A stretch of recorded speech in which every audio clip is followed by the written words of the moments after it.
Hello, everyone, and welcome back to our final home game season review of this campaign, which was a 3-1 win against Leeds. We're going to be dissecting the match and a few things that happened in the game that our fans probably latched onto.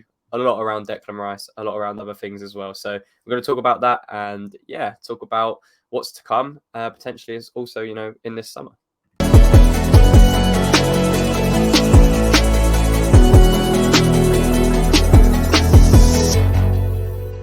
So, Mike, let's start with the lineups. There was quite a lot of talk online whether we would rest after Thursday night's win, whether we just play the kids or, play the B team effectively.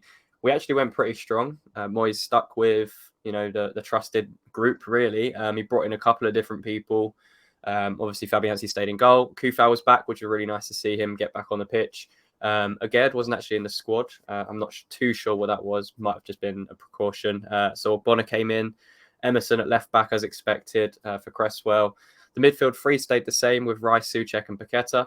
And the two changes up top were Fornals for Ben Rama on the left and Antonio off for Danny Ings up front. So it was a bit of a mixed team, but it was actually a lot stronger than most people thought. So we went into it with the mindset to win, which was good. We didn't go into it, just kind of basically on the beach because we were safe and we got to the final. It looked like we actually wanted to impose ourselves on Leeds, and regardless of the position they were in, we wanted to, make sure that we went out on a high. We'll get into the start in a second, but how happy were you to see, us take it a little bit more seriously than perhaps others maybe thought it would have been? I don't know. I felt I had mixed feelings towards it. The likes of seeing Zuma in the lineup, bearing in mind his injury issues we've seen throughout this season. And on top of that, obviously just coming back from injury. Part of me understood why. It was obviously to keep some fitness in the legs, but also you are just sitting again, this is a game that means something to Leeds. This is a game that means nothing to us. And you're putting him in harm's way effectively. So I questioned that. Again, I think there was a lot to question in that game in terms of certain players were obviously going to be playing in the final and we know what they can do. Maybe it's time to give one or two others a chance to stake a claim to be more involved in the lead up to the final. And also, again, for the likes of Manuel Lanzini, who's potentially leaving, I felt it would have been a nice touch for him to have had, a start, really, a proper farewell to fans in the stadium. Obviously, we know he has a potential for a contract extension if we want to, but it doesn't look likely. So, I think there were some maybe questionable things in there. I think probably would have liked to see, maybe a couple of youngsters more on the bench beyond Mubama and maybe him to have started because we know what Ings can offer. But, it made sense in many ways, but other kind of aspects of it you do question slightly. Sure. And I mean, we started the match okay. And it seemed like we knew exactly how Leeds were going to play. We were a little bit open at times in that kind of opening exchanges, but their goal kind of came about from absolutely nothing, really. And we found ourselves 1-0 down, just that long throw into the box, a lapse of concentration, and Rodrigo was there just to volley it in. It weren't even like a header. It weren't even contested. It just drifted in at the back post. So were you frustrated at that point, or did you kind of think, whatever, we're coasted, it's a coastal game, we don't really care that much?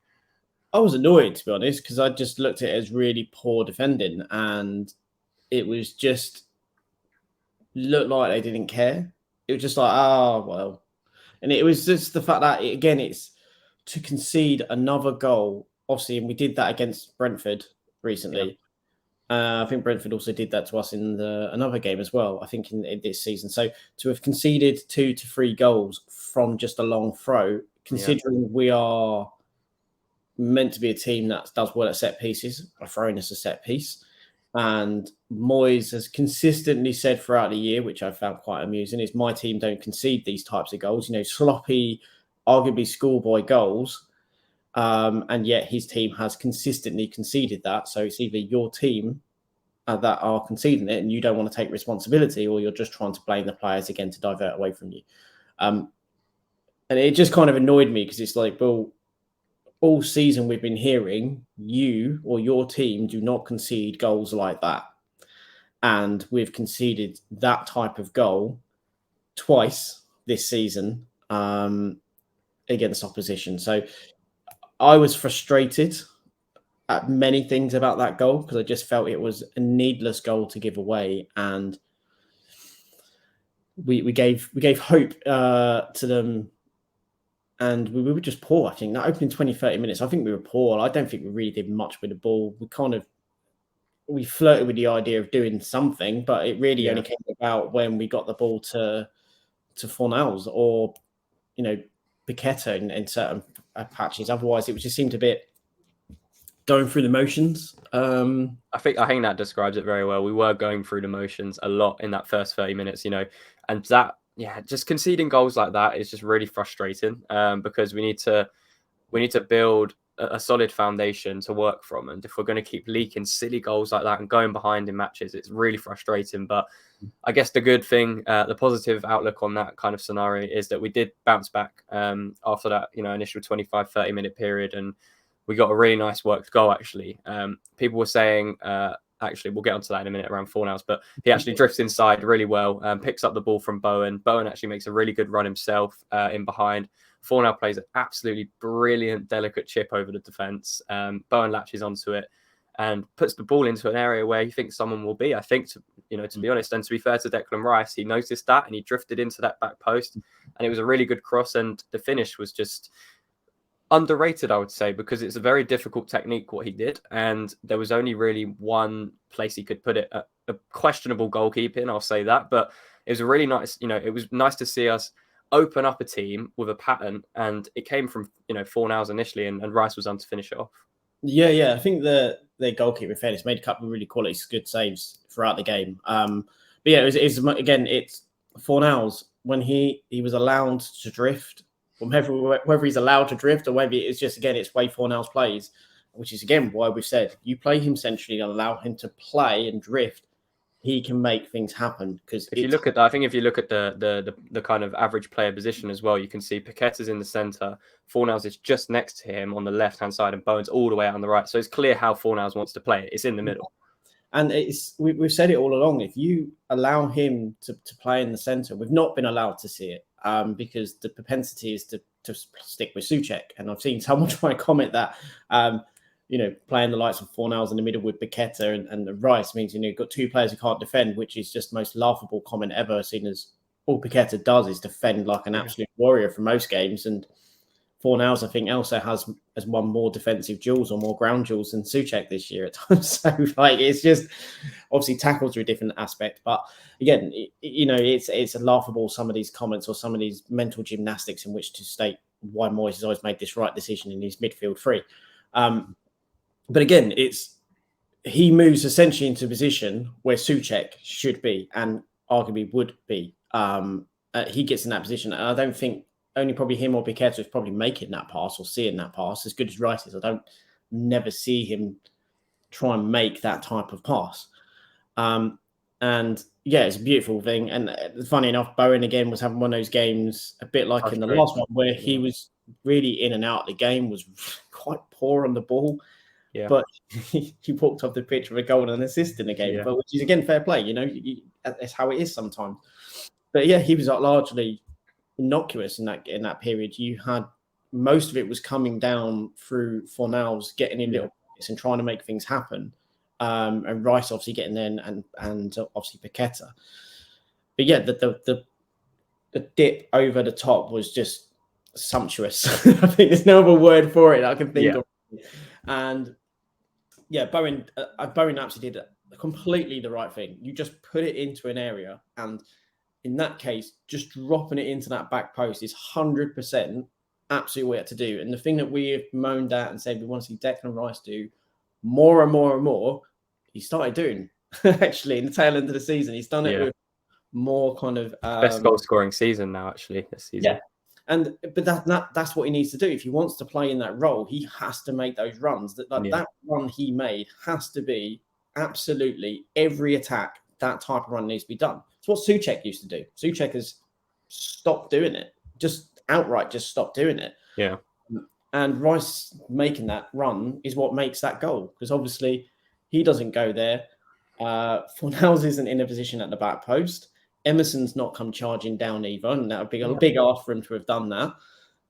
And Bowen again, it's on Bowen's 1 foot ball in, so you pretty much don't have that opportunity unless, and I think Ings is where he ran more into the centre of the goal. So Rice has got to do that because he plays more on that left hand side, and Paqueta, I think, was waiting on the edge. So you've got to have that level of, I guess, drive to get forward, and he did, and it was a fantastic finish. It looked a bit scuffed from where I am because I sit in that end as well, but it was a good finish, and it's a difficult one for the goalkeeper because it just bounces, and it's just a horrible one kind of to deal with when you're coming back across goal. Yeah. But yeah, with that the goal was all about the pass for Fornals, and again, it just shows that when he's allowed to go centrally, what he can do and how he can link play, and he just has that.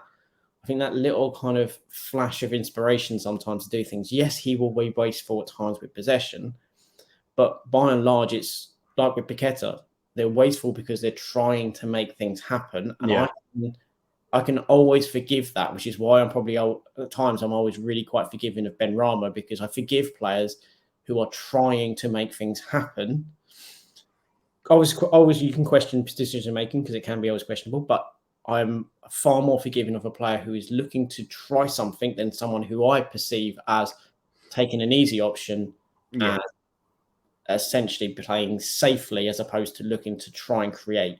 Which is probably... I just think Fornals deserves a chance to show what he can do with a consistent run of games and a bit more of a backing from the manager. Not you come in for one game, you play left mid, you have to make an impact.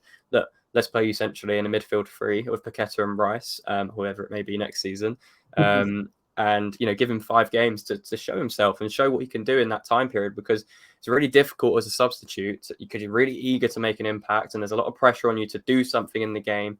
And a lot of the time, it needs to be a goal or an assist if you're an attacking player. It doesn't matter really if you're playing okay in the game. You need to make that impact. So I'm really glad that he made that pass. And I'm really glad that he had a good game yesterday. But into the second half, we took Zuma off at half time for Kehrer. Hopefully that was just precaution and, the minutes. I think it was more that he just wanted to keep minutes in Zuma's legs. He also looked a bit wobbly just before half time. He almost gave a goal away. So maybe that was in the back of his mind. Yeah, I think Zuma was just trying to keep it interesting, to be honest. Yeah. It was a weird first half. I don't think we were really at it. Zuma was making silly mistakes. Ogbonna in the first 15 minutes looked really shaky. And he just was not enjoying playing against Bamford. And he looked, you could see age was catching up with him in that point because he just could not handle it. He obviously grew into the game and got a lot better, but that's why I'm always, when I look at Ogbonna, I always kind of have moments where I go, I'm not too sure on him. I just think that first half was poor, and obviously certain things changed in that second half. We obviously stepped up the pitch as well, and we started to actually make passes. 5-yard passes were being completed, and we were getting players forward. The likes of Emerson being allowed to roam forward. He was clearly told to stick and hold a position, really. Yeah. I think Leeds' lack of actual centre forward really played into our hands. Obviously, they brought on Wilfried Ngota. I can never pronounce his last name. Yeah, that's it. And he's not really a centre forward. He's more of a support striker, and it just kind of meant they didn't really have a focal point, which made it really difficult for them to make an impact, which I found. I think it also gave our confidence, gave our our defence the confidence to step a bit higher up, because we were. Bamford, to be fair to him, is not the best. Like, I was watching him in the warm-up drill, and his finishing is so bad. But like his actual play can be all right, and it can cause you a little bit of problems just the way he plays. But he has decent movement. He's, like you say, he's profligate. I think since his injury, he's just got that. You see it a lot of times with strikers and players. They just lose that edge, that match sharpness, and that clinical nature. So I was glad to see the change in kind of our impetus in the second half, because like you mentioned, we were a lot more direct with our passing. We were a lot more.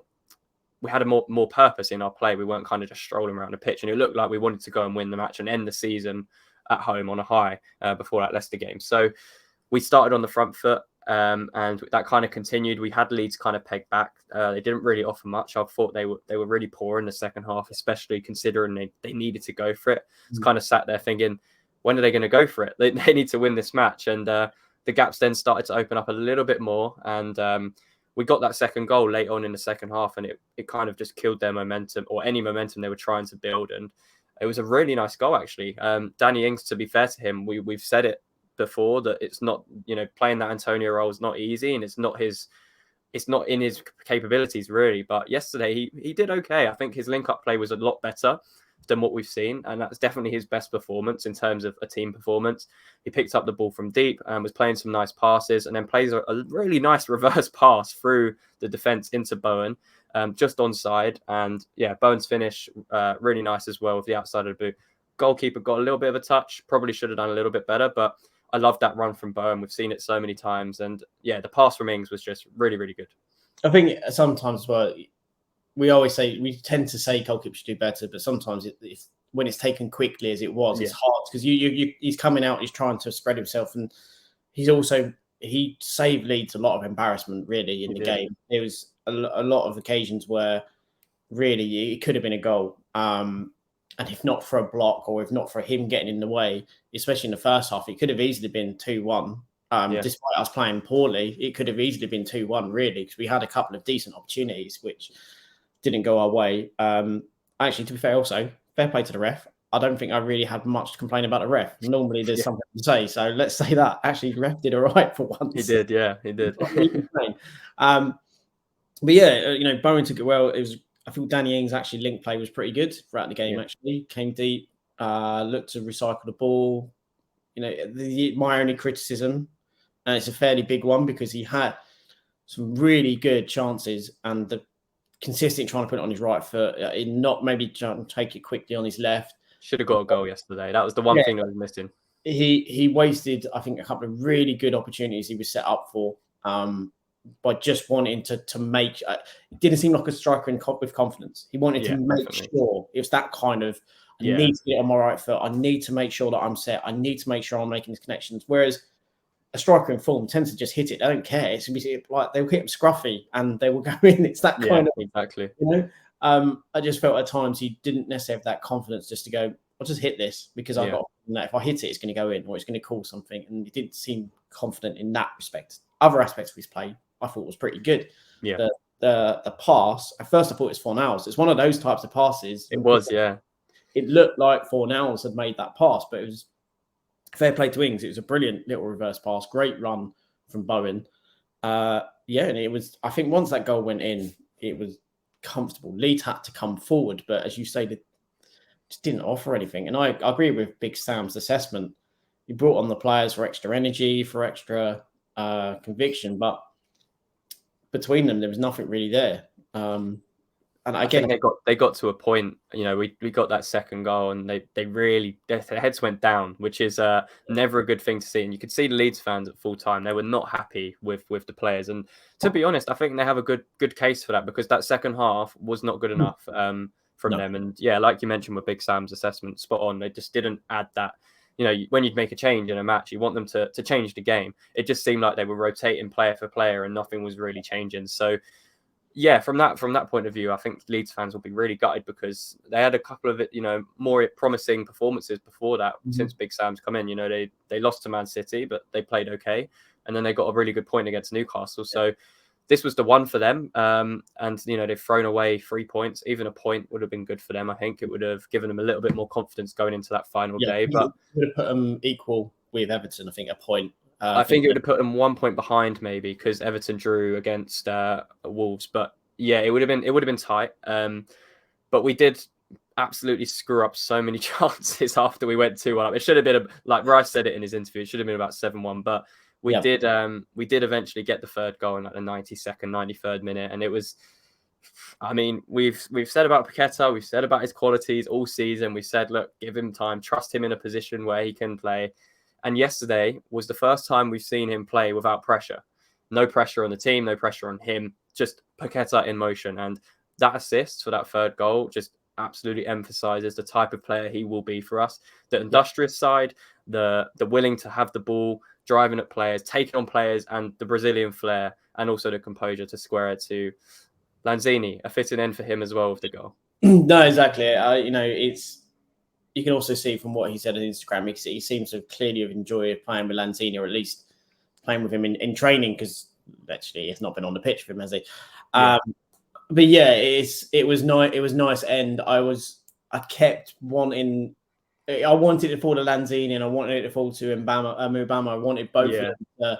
I felt like that they potentially had a chance. I think Mubama, maybe if we made a different decision, he may have even got a goal in the game. Yeah. Obviously, the one where Paqueta goes clean through, he probably should have had the shot, but he is consistently looking at Rice. He's looking at him the entire way, going, "I'm going to put it on the plate for you. Going to put it on the plate for you." And Rice slightly overshot it.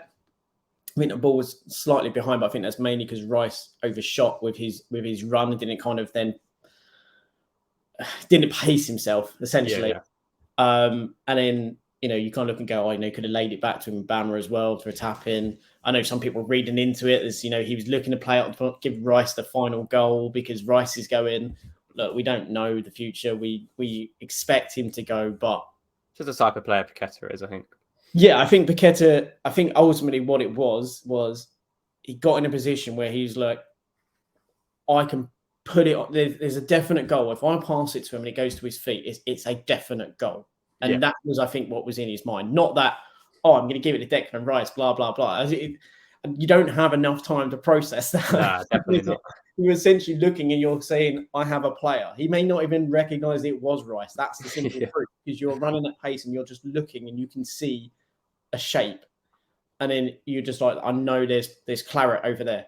put it there. The thing is, probably Rice as well is probably screaming for the ball. So when you're in that position where you're like 2-on-1, 3-on-1 with no defenders, you're in that position. You either have to make sure you score or you just pass it to them for the simple option. He chose that, but it just didn't work out. No, exactly, and it didn't work. But he made amends. He did later on. He did Christensen dirty with just rolling it and then just tapping it back, and then Manu was just there to tap it away. I was made up for Manu to get that, because I personally felt we did him. I don't think we did him a true service by giving him 10 minutes in the final game. I thought that was. Hopefully he'll play next week. Yeah, hopefully he does. But again, it's kind of, what's the point in playing him next week? Yeah, he isn't in front of the fans who have been there, throughout that time. And I've been one of Lanzini's harshest critics, but I've also been one of his biggest fans throughout his time. Yeah. And as we know, I often say I don't do sentiment, and I don't. But I do think when a player is probably leaving, as a manager, you have a duty in which to give that player more than, say, 10 minutes to go out there and to perform and to say goodbye. But I guess you could argue he got his moment. By scoring, he got his moment, and it's maybe a fitting end that he scored on his debut for us. Yeah. For Liverpool, against Liverpool even, and he's potentially scored in the last game we're going to see of him. At home, at least, anyway. Yeah. He does have 2 more games. Potentially he can play, but it'd be a Moyes. You just don't know if he will. Yeah, exactly. I think it was really, like you, Lanzini was my favourite player, bar obviously the Payet era. And, just such a special player. And I'm really gutted that he got the injury when he did, because that World Cup call was coming for him. That Argentina call was coming for him. So to get that injury at that stage of his career where he's hitting his peak, really, really, tough for him. But to be fair, he's bounced back for West Ham, and you even look at the time after that. We could do a whole video on Lanzini, but his link up with Vardy and what he provided to keep us up. So, I'm really happy, like you mentioned, that he got the goal, and we got the 3-1 win, which is nice. It's pushed us up the table a little bit, up to 40 points, 3 points behind Chelsea. Would you believe?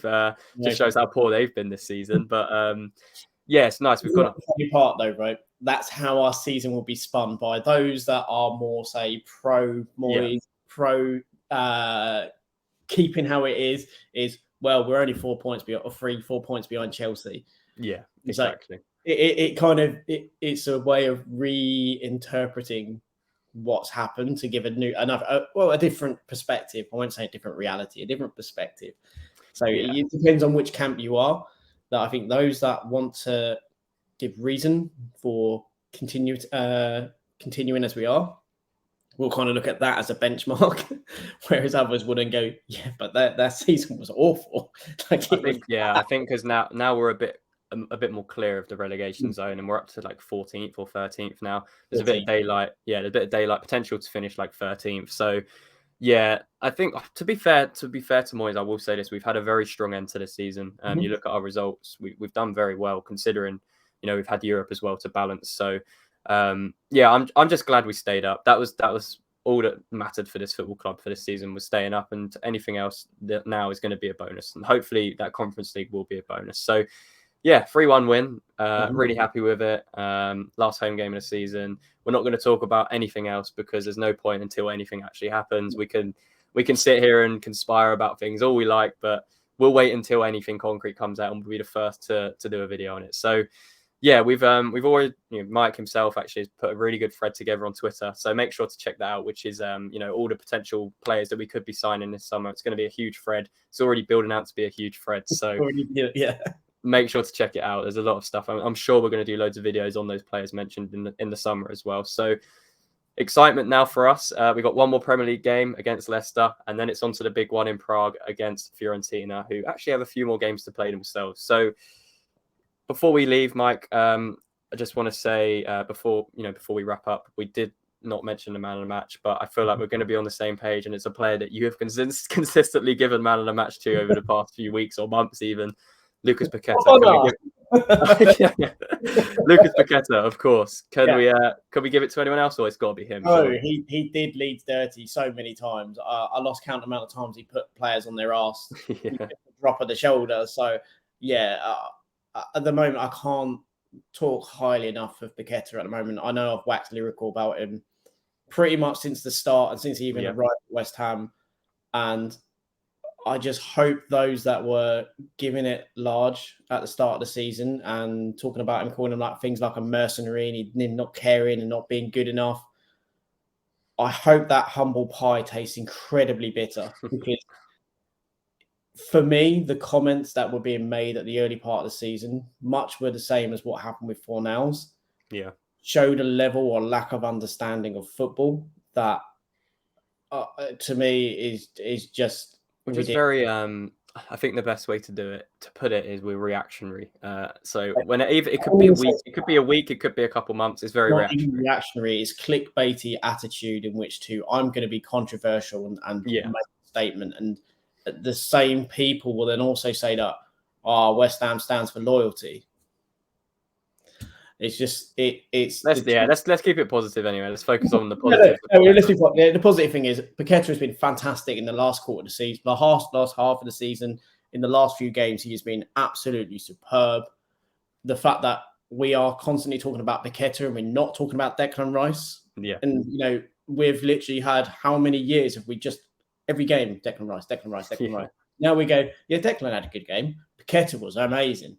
We're starting to be more than that one player, and I think that's really encouraging for what may come, that we have someone who we've latched onto another player already. But it's good to see that in this last half of the season we've had more than one player to rely on, which is not often been the case over the years in West Ham. We've normally just had a player and a player alone that we've had to rely on and lean on to get us out of trouble. Yeah, definitely. I just want to say as well what you said about the latching on. I'm really resisting the urge to latch on to Paqueta at the moment, because I know it's gonna inevitably happen. But we're gonna enjoy him for now. Hopefully he'll be a hammer next season as well, and hopefully he'll have a big part to play in that final. So yeah, 3-1 win. End the season at home on a high. Hopefully we'll end it with another 3 points next week at Leicester, but feels weird not having a midweek game for once. It's going to be a nice, relaxing-ish week for West Ham fans, which is nice. So, yeah, we'll be back again tomorrow with another video. So make sure to subscribe to the channel if you haven't already. Leave a like on the video, and yeah, make sure to follow us on Twitter and follow that amazing thread that Mike has put together. And yeah, Mike, until next time. Yep. Come on, you irons.